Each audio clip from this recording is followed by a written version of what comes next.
Hello बच्चों, कैसे हैं आप लोग। क्लास 7 बिहार बोर्ड साइंस की नई पुस्तक है जिसमें चैप्टर नंबर है 6 जीवों में श्वसन। चैप्टर के सारे अभ्यास के प्रश्नों को हल करते हैं।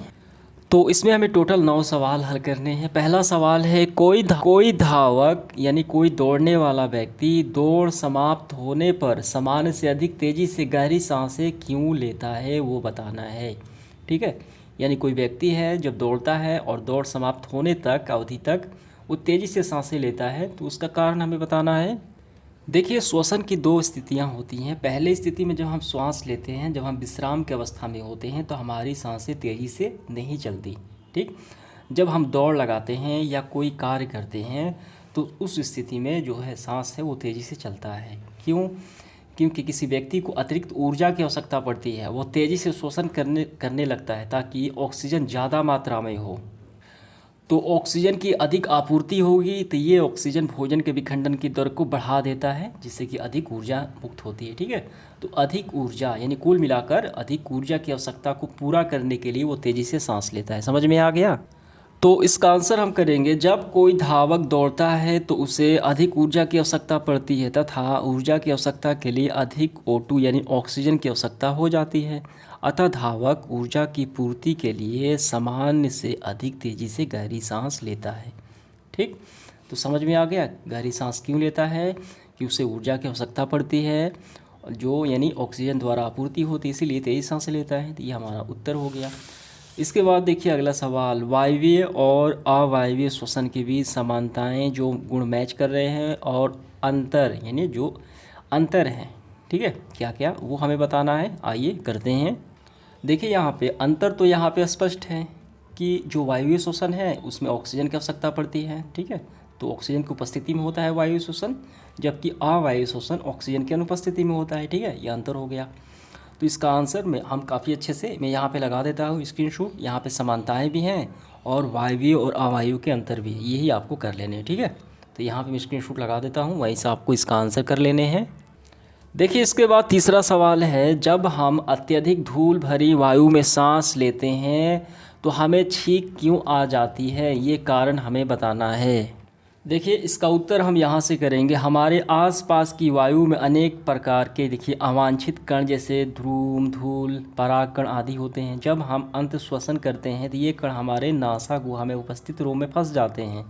ठीक, यद्यपि कभी कभी ऐसे कण नासा गुहा के पार चले जाते हैं, तब ये गुहा कोमल परत को उत्तेजित करते हैं, जिसके परिणाम स्वरूप हमें छींकें आती है और छींकने से ये बाहर आ जाते हैं। ठीक है, तो ये कारण समझ में आ गया छींके क्यों आते हैं, ये आपको पूरा यहाँ तक हो गया।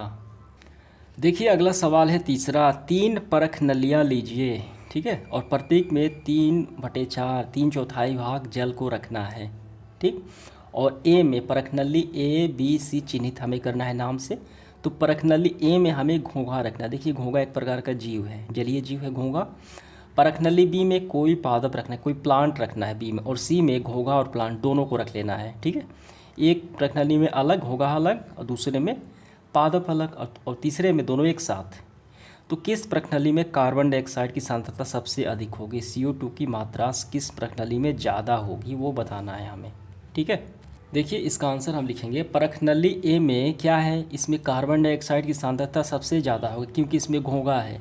तो श्वसन क्रिया में ये घोंघा बाहर निकालेगा कार्बन डाइऑक्साइड, इसलिए प्रणाली में इसकी सांद्रता कार्बन डाइऑक्साइड की ज़्यादा होगी, जो पूछा जा रहा है। ठीक है, अन्य प्रणाली भी हमें बताना है। प्रणाली बी में जलीय पौधा जो है प्रकाश संश्लेषण की क्रिया में कार्बन डाइऑक्साइड इस्तेमाल कर लेगा।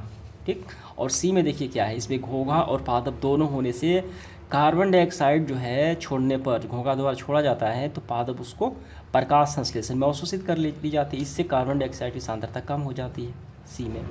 तो हमें बताना है सिर्फ ए वाला किस में ज़्यादा होगी, तो प्रणाली ए में ज़्यादा होगा। ठीक है, यानी ये आपका पूरा आंसर हो गया। तीनों के बारे में आपको लिखना है। चलिए बढ़ते हैं अगले सवाल की तरफ। पांचवा सही हमें का चयन करना है। पहला है, तिलचट्टे के शरीर में वायु प्रवेश करती है, उसके फेफड़े द्वारा, क्लोम द्वारा, श्वास रंध्रों द्वारा, त्वचा से, तो किसके माध्यम से प्रवेश करती है तिलचट्टा में वायु। देखिए यहाँ पे कॉकरोच, ठीक, इसमें श्वास रंध्र द्वारा इसमें वायु प्रवेश पहुँचती है। ठीक है, गैसों का में वायु नलिकाओं के जाल बिछा होता है, जिसे क्या बोला जाता है, श्वास प्रणाल। तो हमें बताना है अंग के बारे में, तो श्वास रंध्र हो जाएगा। तो सीधे तौर पे देखिए इसका ऑप्शन नंबर सी हमारा बिल्कुल सही होगा। देखिए अगला सवाल है अत्यधिक व्यायाम करने से हमारी टांगों में जिस पदार्थ का संचयन इकट्ठा होता है, जिसकी ऐंठन होती है, वो कौन सा है? तो वो हो गया लैक्टिक अम्ल के कारण। ठीक है। तो पेशियों में ऐंठन होता है, इसका मुख्य कारण है लैक्टिक अम्ल का विखंडन। समझ में आ गया? तो सीधे तौर पे दूसरा होगा। ग नंबर देखिए, किसी सामान्य वयस्क व्यक्ति की विश्राम अवस्था में श्वसन औसत दर होती है। जब वो कोई व्यक्ति विश्राम करता है तो श्वसन किस अवस्था में होती है, क्या दर होती है उस औसत? देखिए इसका आंसर होगा 15 से 18 बार श्वसन करता है। ठीक है, जब कोई व्यक्ति विश्राम अवस्था में होता है तो औसतन, तो इसका क्या होगा? ऑप्शन नंबर दूसरा, 15 से 18 प्रति मिनट। ठीक। तो अब इसके बाद देखिए उच्च श्वसन के समय पसलियाँ। ठीक है, कौन सा होगा? उच्च श्वसन के समय पसलियों का क्या होता है?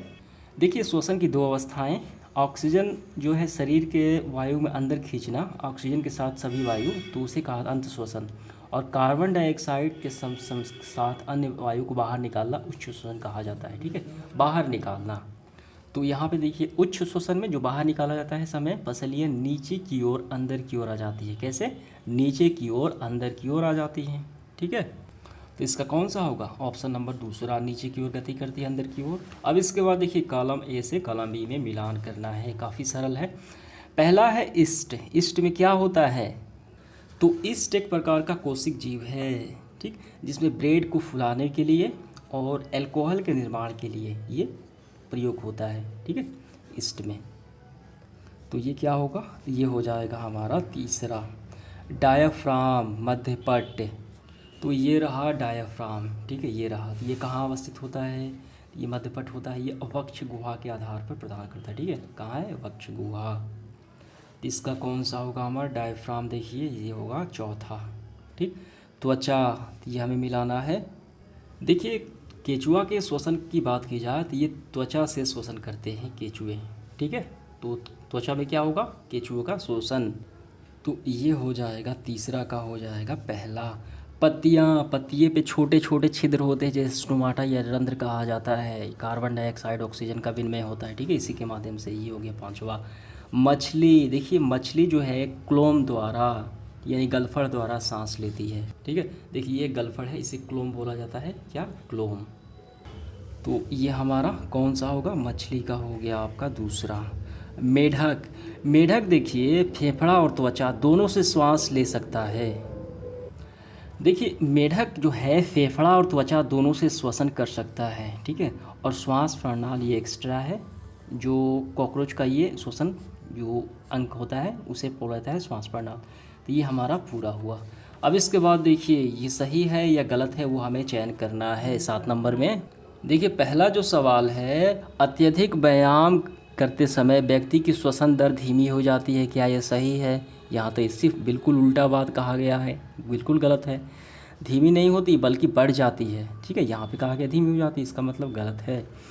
पादपों में, प्लांट में प्रकाश संश्लेषण केवल दिन में होता है, ये तो सही बात है, जबकि श्वसन केवल रात्रि में। देखिए केवल रात्रि में श्वसन नहीं होता, श्वसन तो हरदम होता है 24 घंटे। ठीक है, तो इसका मतलब ये भी गलत हो गया। अगला सवाल देखिए, मेढक अपनी त्वचा के अतिरिक्त फेफड़ों द्वारा भी श्वसन करते हैं, बिल्कुल सही बात है। ठीक है, अब इसके बाद देखिए फेफड़ों इसलिए करते हैं, इसलिए मेढक जो है जल में भी रहते हैं और ज़मीन पर भी रहते हैं। घ नंबर, मछलियों में श्वसन केवल फेफड़ा नहीं होता, वहाँ पे गलफड़ होते हैं। ठीक है, ये गलत हो गया।